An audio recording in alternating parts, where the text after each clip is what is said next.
Hi, everyone. Thanks for attending my talk. Today, I'm going to talk about SpaceX, that is gene co-expression network estimation for spatial transcriptomics. This is a joint work with Professor Jiang Zhou and my postdoctoral advisor, Professor Veerabhadran Balagandathabe. So first, we hope that Elon Musk is not going to sue us for the name. So first, I'm going to talk about spatial transcriptomics data. So in spatial transcriptomics sequencing technique, tissue is segmented into multiple small spots, and each spot consists of 1 to 10 cells. Average gene expression from each spot and corresponding spatial coordinates are being recorded by using the spatial transcriptomics sequencing technique. So analogously, one can think about the spatial transcriptomics as local maps. For example, in single cell sequencing data, one cannot observe the spatial landscape of the tissue. But in spatial transcriptomics, you get to see the spatial landscape of the tissue along with the gene expression matrix. Our objective here is to develop a spatially dependent gene co-expression network where nodes or genes and edges denote the co-expression level. You can think about this co-expression level as a correlation between two genes. For example, in this figure, the black solid line between gene A and gene C denotes a positive co-expression. The red dotted line between gene B and gene C denotes a negative co-expression. In this figure, sorry, these are undirected edges. Yeah, these are undirected. Yes, yeah, thank you. So in this figure, I only considered 3 genes, but in a real data set, there could be thousands of genes, and the number of edges between thousands of genes will be 1,000 choose 2, which is a lot. So we need a computationally efficient and a parsimonious model to precisely estimate all those edges.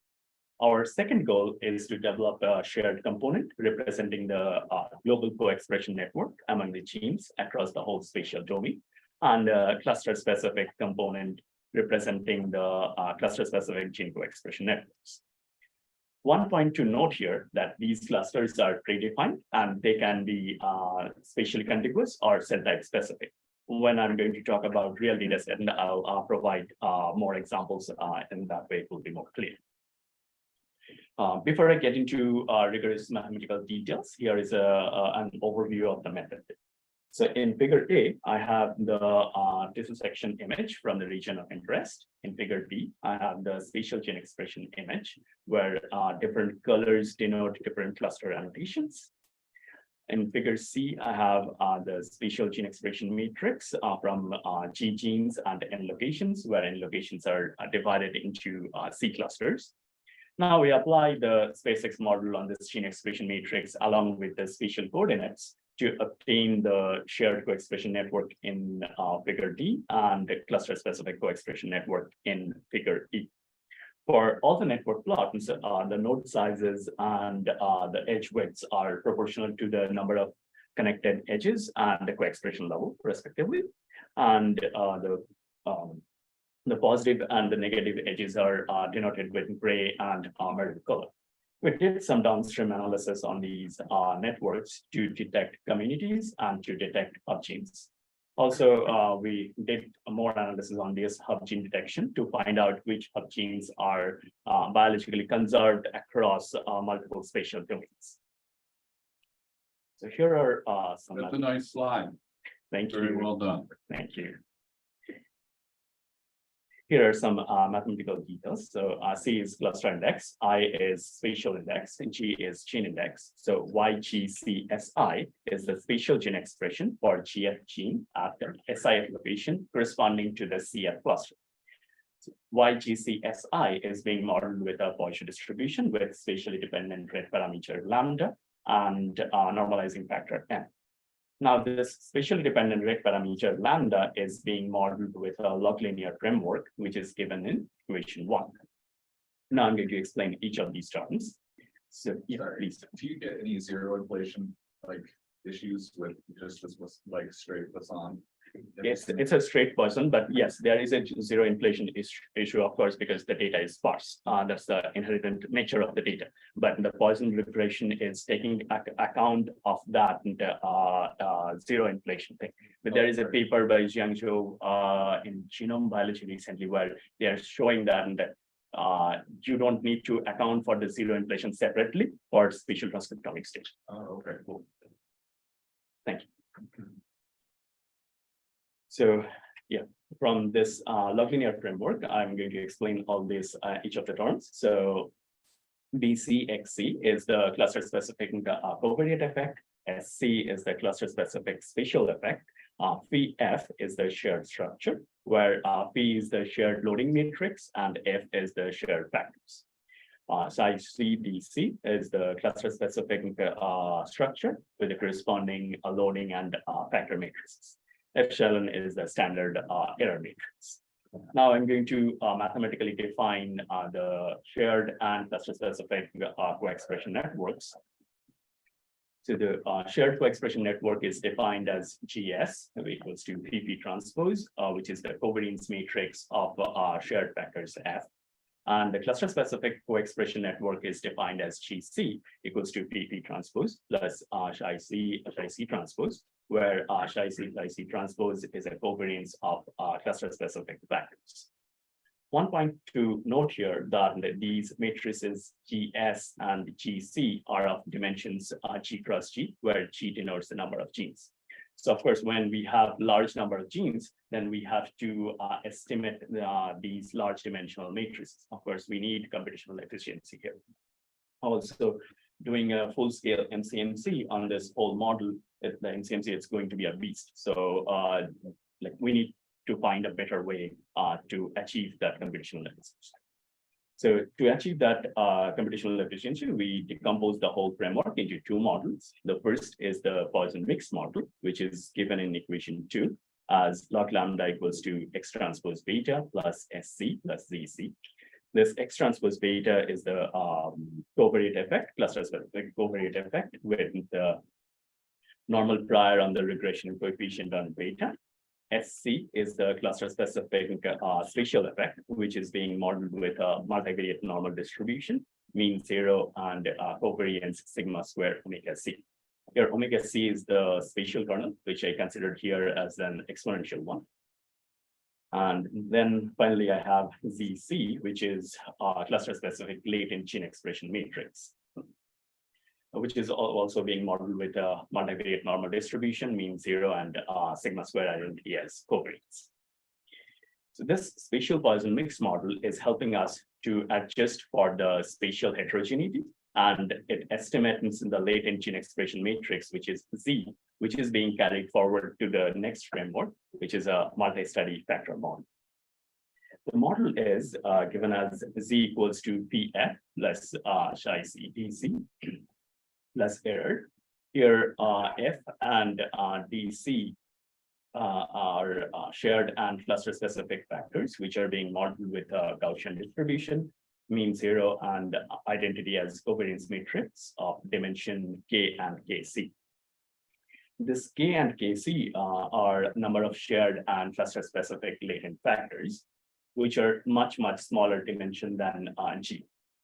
So now, instead of estimating this whole G cross G matrix, we are only going to estimate this G cross K matrix, which is P. So this dimension reduction technique is basically helping us to build a computationally efficient model. The marginal distribution of this Z is a multivariate normal distribution with mean zero and covariance as sigma C. Sigma C can be decomposed as PP transpose plus Chi-C transpose plus Xi C. Now I'm going to talk about identifiability of this decomposition. One can consider an orthogonally rotated variant of this loading matrices P and Xi C, and they can obtain the same decomposition. So we impose a standard identifiability restriction on the loading matrices and restrict them to be lower triangular. We place a multiplicative grammar shrinkage prior on this loading matrices and run the whole algorithm. So this completes the methodological details, and next I'm going to talk about simulation study. But before that, if there are any questions, I'm happy to.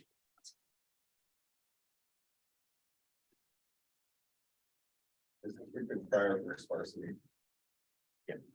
We got a question from Matthew. Who's Yeah, on I the have. Zoom.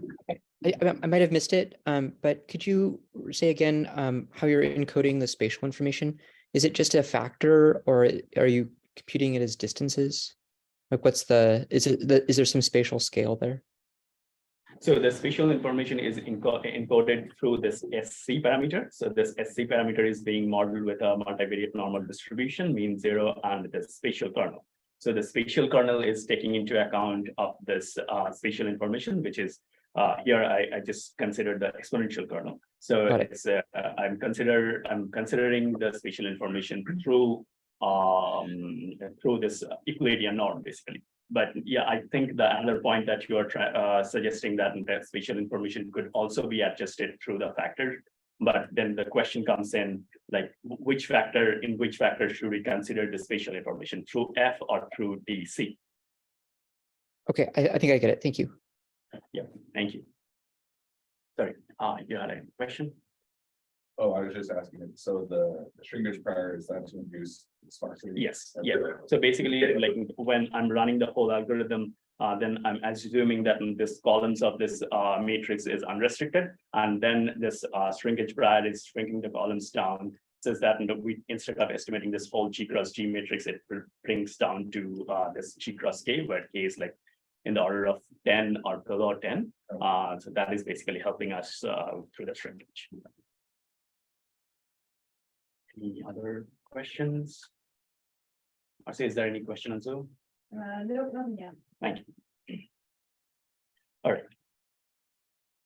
For simulation setting, I considered 3 levels of spatial dependency: high, medium, and low, which are denoted as rho equals to 0.2, 0.15, and 0.1. So this rho is basically the length scale parameter of the spatial kernel. And I also considered 2 non-spatial settings as baseline comparators. In the first one, I completely ignored the spatial information. In the second one, I ignored the Poisson mixed model and spatial information completely. For simulations study, I considered 7 clusters with the 5,000 locations and 160 genes. Here are some simulation results. In figure A, I considered RB coefficient as a similarity measure between the true and estimated networks. If the RB coefficient is close to 1, it denotes higher level of similarity between the truth and estimates. So from this replicated simulation study, one can observe that these spatial settings are performing better in terms of estimation accuracy than the non-spatial settings. Also, also among the spatial settings, there is an increase in the performance with the increase in spatial dependence. In figure B, we assess the performance of the SpaceX method for a structural recovery. And here I consider the AUC matrix to compare between different spatial settings. We observe a similar pattern here as well. So the spatial settings are performing better than non-spatial settings in terms of the structural recovery of the graph. And among the spatial settings, there is an increase in the AUC values with the increase in spatial dependence. So in summary, the SpaceX method does better in terms of estimation accuracy and structural recovery with the increase in spatial dependence.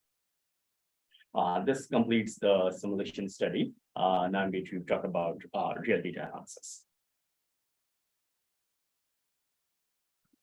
So in your simulation, did your clusters, were they all spatially contiguous, or were they like necessarily? So in the they are randomly distributed in the simulation. Yeah, they are randomly distributed. But for the real data, I have like 2 examples. One is spatially contiguous, one is syntax specific. Did you try simulating where you had like regions of cluster 1, 2, et cetera, like that they were identified? I have not, but given the real data analysis where I I have obtained like consistent results, like biologically consistent results. So which suggests me sort of like, okay, even if I am putting that constraint while generating the spatial coordinates, it will probably be consistent as well. Since like that is like here I generated the data randomly, but in the spatial, if I have the spatially contiguous clusters, so basically it's an ordering that I'm inducing there, right? So that should provide the similar results. Thank you.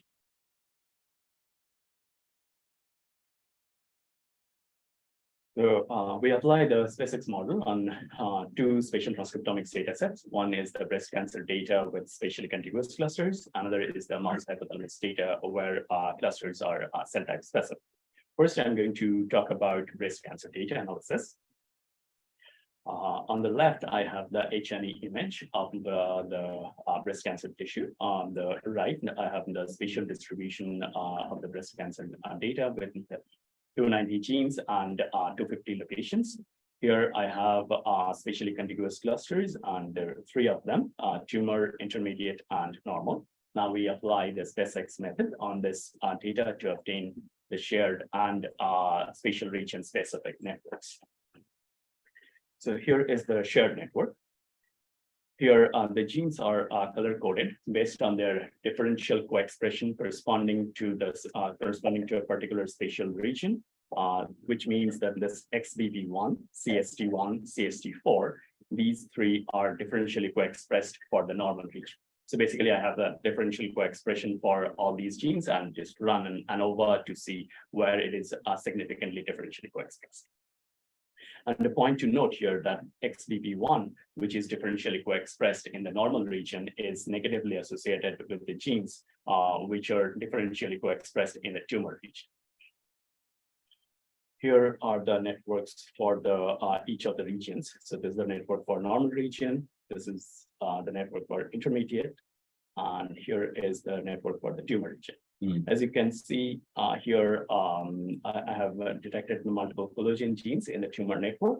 We know that collagen genes are an important factor for tumor migration involving metastasis.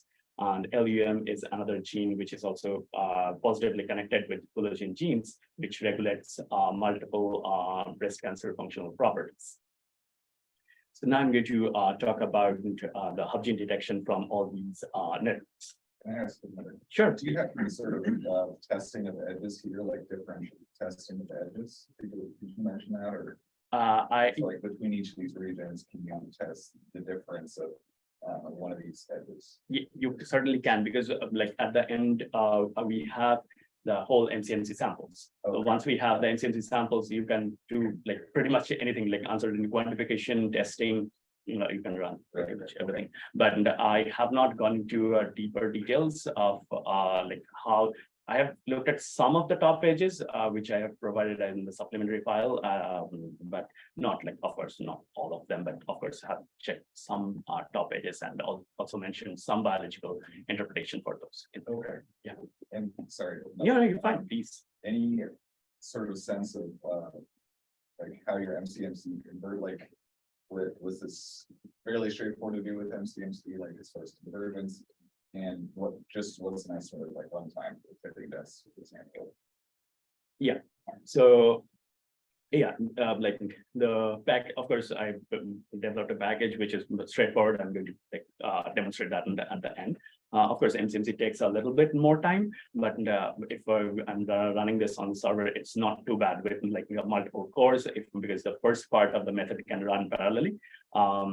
So this one takes like 40 minutes for the whole MCMC with 5,000 posterior samples. Okay. Okay. Yeah. Like when we get like large number of genes, it starts to slow down a little bit. But is it like linearly scaling? Yes, it's not like terrible, but we need once the gene goes in the region of like say thousands or something. And in those cases, we need some more computational machines.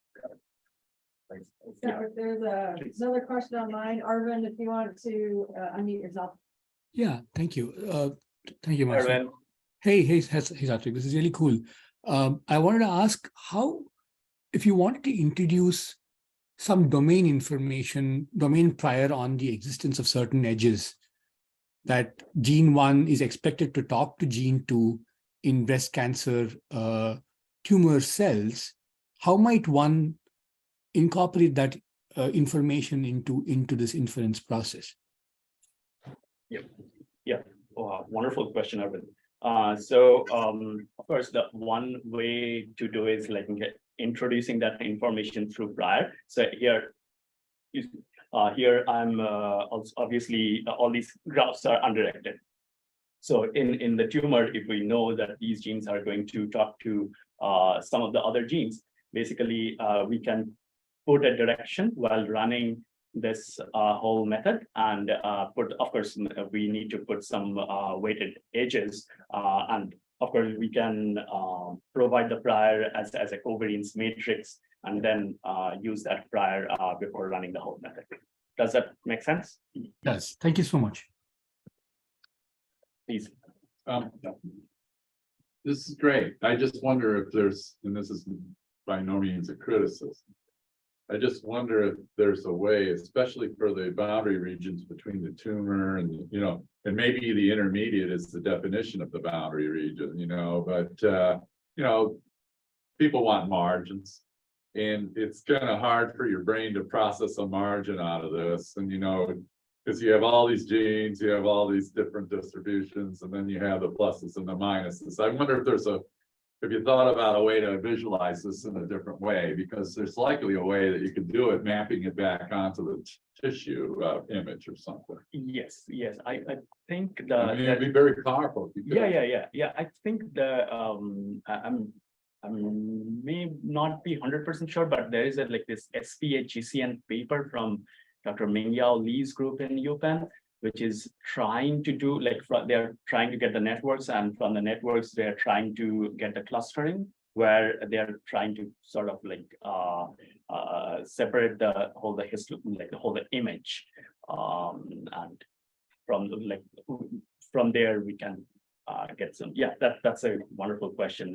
How to interpret those intermediate regions and what would be. Even if you show just one of these pairwise relationships, the connection between LUN something else, and just put that edge rate on the map, then you can, you'd have to iterate over a lot of these to sort of see some of this without giving you very important. Yeah, that's a good idea. Like how the edges changes over the whole spatial region. Yeah. Because I'm sure clinicians or biologists. That's what we want. Yeah. I think that we are developing another method where we are showing that a very similar thing what you guys are suggesting. So that's something upcoming. Yeah. Yes, please. Another thing that I'm sorry. I'm sorry. Oh, sorry. Yeah, please go.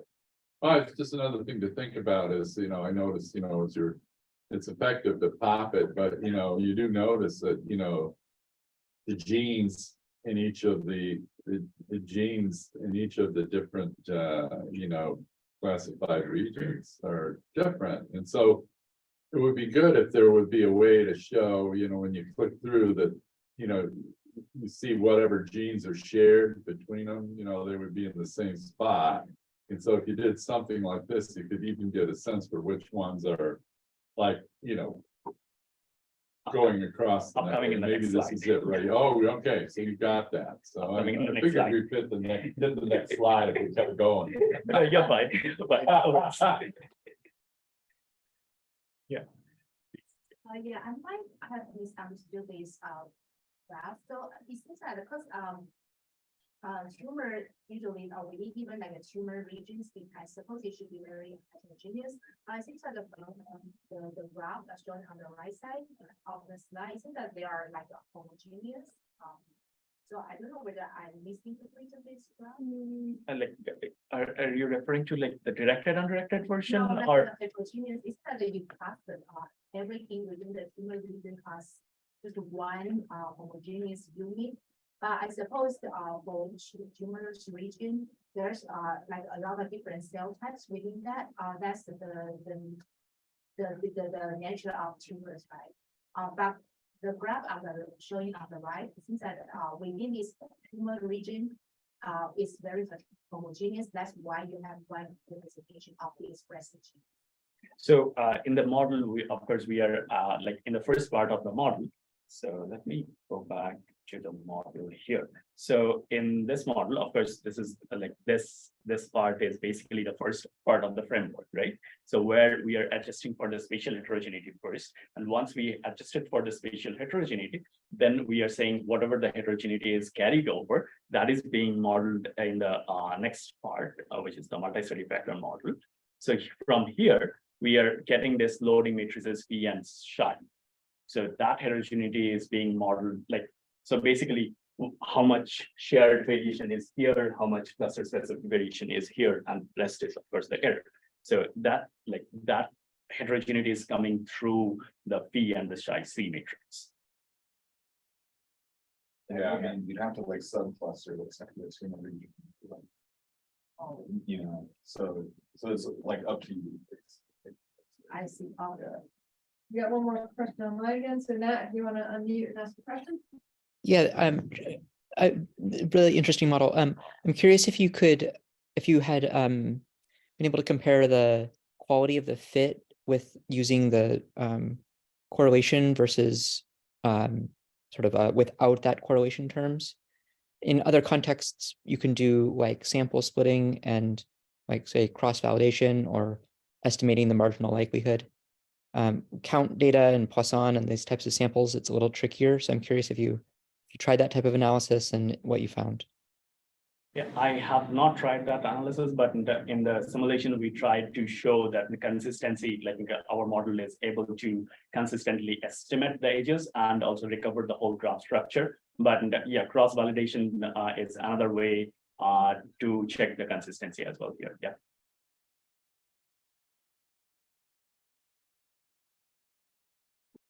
Any other questions?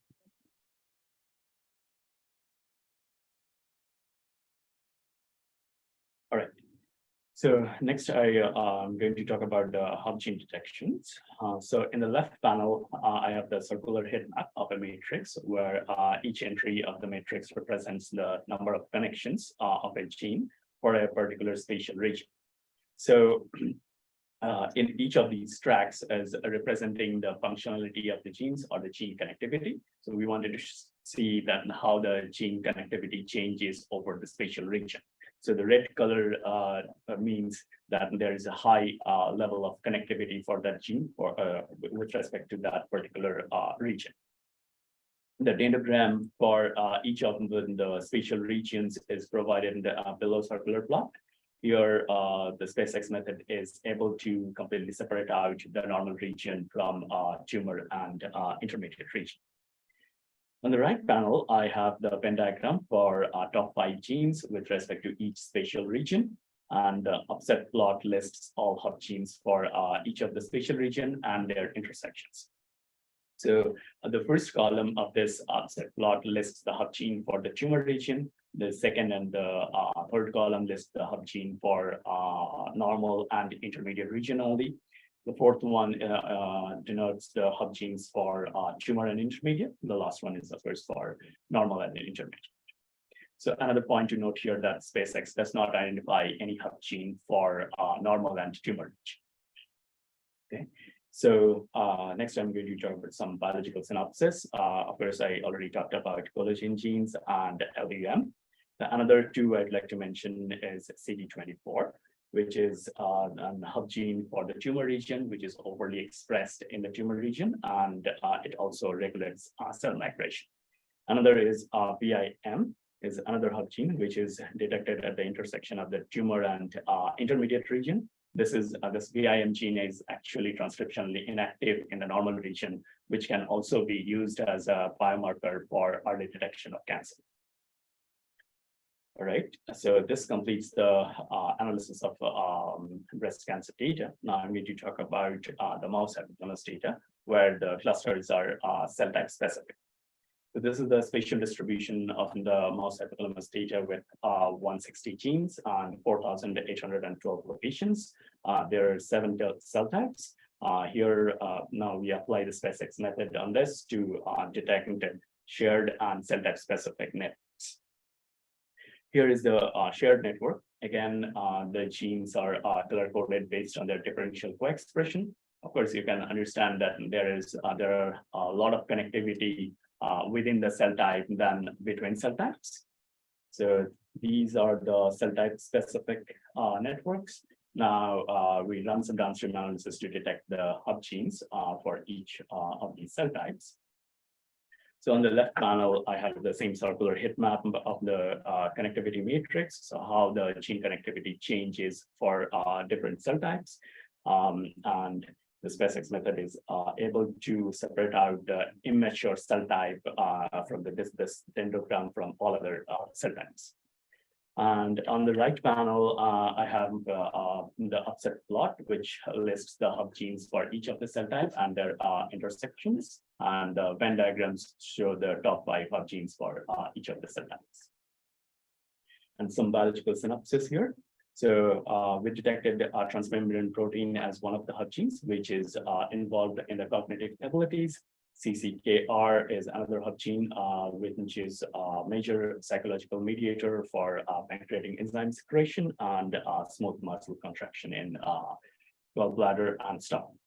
Another hub gene we detected is TSCR3, and increased expression in TSCR3 means hormonally induced hot flashes. So this completes the analysis of the mouse hypothalamus data. So a summary. So we propose a joint modeling framework to estimate spatially dependent shared and cluster-specific gene co-expression networks. In simulation, we saw that the performance of the SpaceX method increases with the increase in spatial dependency with respect to estimation and structural recovery. We applied the SpaceX method on 2 spatial transcriptomics data set, and the breast cancer data with spatially contiguous clusters and a mouse hypothalamus data with cell type specific clusters. This led to a detection of hub genes and genes for each of these clusters and their intersections. And the paper is published in Bioinformatics. And now I'm going to talk about the SpaceX tool. Yeah.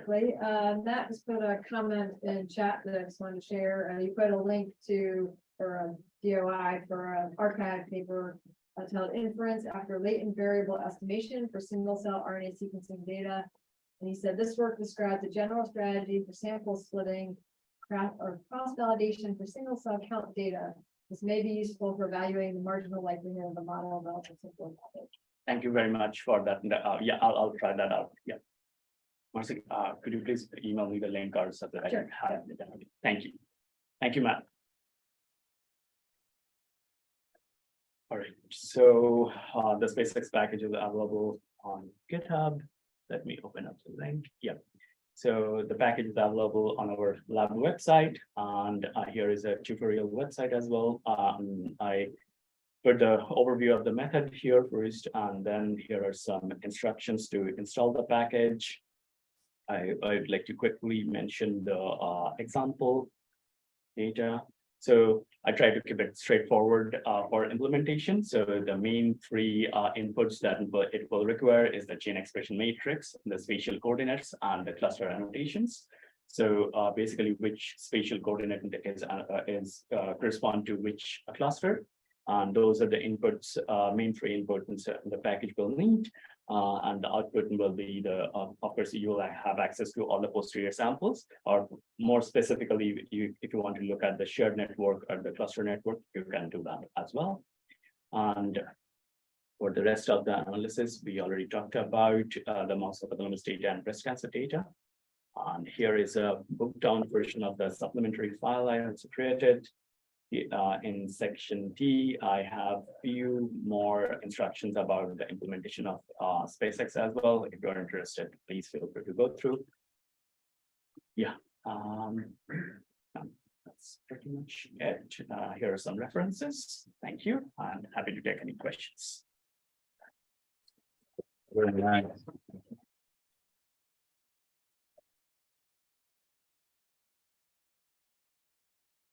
Do you have any, was that tissue block that was used for the breast cancer sample, was it analyzed at the DNA genomic level at all, so that you could connect copy number variants or mutations with these hub genes? Do you have any of that data available? I believe I know there is another group who are looking at the copy number variation for spatial transcriptomics data model. Yeah. Yeah, and it is, Biologically, that would help to interpret those hubs potentially. Yes, you know, yes, yeah, being exactly. There is a very nice connection between those hubs and the copy number variations there. Yeah, yeah. And the data, I believe this one is from 10x genomics. Thank you. So I was wondering a little bit more about your justification for the Poisson mix model as opposed to just the Poisson model. So, yeah, what was your, I know you mentioned computational efficiency. So how is this more computationally efficient than just your Yeah, the Poisson mix model is basically helping us to adjust for this spatial heterogeneity here instead of like a direct fitting of the Poisson model. So that was one of the main goals, because the another point is, of course, you can adjust this spatial information in the factors in the multi-study factor model as well. But then there's a question like how much spatial information is going to be incorporated through the factors. That was something difficult to answer, but that's something to think about. Okay. Yeah. Yeah. Okay. Thanks.